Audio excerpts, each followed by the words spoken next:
बिस्मिल्लाहिर्रहमानिर्रहीम। शुरू अल्लाह के नाम से जो बड़ा मेहरबान और निहायत रहम करने वाला है। अस्सलामु अलैकुम वरहमतुल्लाहि वबरकातुहू। आप देख रहे हैं cooking with me and my sister. आज हम लेकर आए हैं आपके लिए पापड़ी चाट की रेसिपी, जिसको बनाना है बेहद आसान। इस रेसिपी को बनाने के लिए ना तो आपको आटा गूंदने की जरूरत होगी और ना ही इसको बेलने की। और पापड़ी चाट सिर्फ आप 5 मिनट में तैयार कर सकते हैं। बगैर टाइम वेस्ट किए पापड़ी चाट बनाना शुरू करते हैं। पापड़ी चाट बनाने के लिए हम ले लेंगे रोल पट्टी। ये मार्केट से बहुत ही आसानी से मिल जाती है। और साथ में हम ले लेंगे 2 अदद मीडियम साइज के आलू और इन्हें चिप्स कट दे देंगे। और साथ में हम इसमें डाल देंगे 1 टेबल स्पून कॉर्नफ्लावर। कॉर्नफ्लावर से चिप्स बहुत ही ज्यादा क्रिस्पी तैयार होंगे। और साथ में हम इसमें डाल देंगे 1/2 टेबल स्पून लाल मिर्ची और 1/2 टेबल स्पून ही हम इसमें डाल देंगे नमक। इन तमाम चीजों को हम आलू में अच्छे से मिक्स कर लेंगे। साथ में हम पापड़ी बनाने के लिए रख देंगे तेल। तेल को हम थोड़ा सा गर्म होने देंगे, फिर हम इसमें रोल की पट्टी इसमें डालेंगे।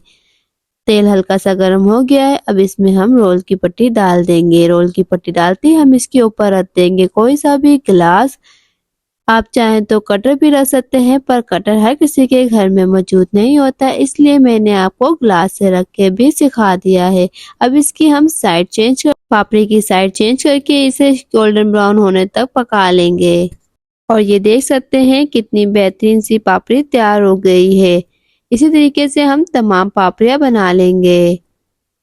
इस दौरान अगर आपको वीडियो अच्छी लग रही है तो वीडियो को लाइक कर दीजिए। चैनल पे न्यू हैं तो चैनल को सब्सक्राइब कर दीजिए।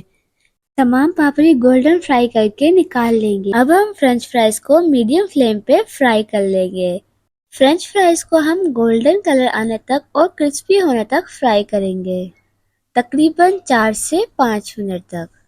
चिप्स को फ्राई होते हुए 5 मिनट गुजर चुके हैं। देख सकते हैं चिप्स बहुत ही क्रिस्पी और अमेजिंग फ्राई हुए हैं। अब हम इन्हें निकाल लेंगे। अब हम पापड़ी चाट बनाना शुरू करते हैं। पापड़ी चाट बनाने के लिए हम सबसे पहले लेंगे पापड़ी जो हमने तैयार की है। इसमें सबसे पहले लेयर लगाएंगे फ्रेंच फ्राइज की।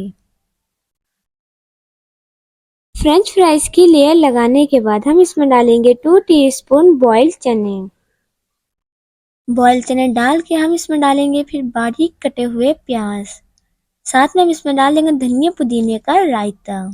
1 टीस्पून डालेंगे इमली की खट्टी मीठी चटनी। इससे पापड़ी चाट का टेस्ट डबल हो जाएगा। अगर आपको इमली की खट्टी मीठी चटनी बनानी नहीं आती तो इसकी वीडियो भी हमारे चैनल पे मौजूद है। तैयार है पापड़ी चाट, बहुत ही इजी और डिलीशियस। आई होप कि आपको वीडियो अच्छी लगी। वीडियो को लाइक कीजिए। चैनल पे न्यू है तो चैनल को सब्सक्राइब कीजिए। बेल आइकन को दबाना मत भूलिएगा ताकि हमारी हर आने वाली न्यू वीडियो की नोटिफिकेशन आप तक सबसे पहले पहुंच सके।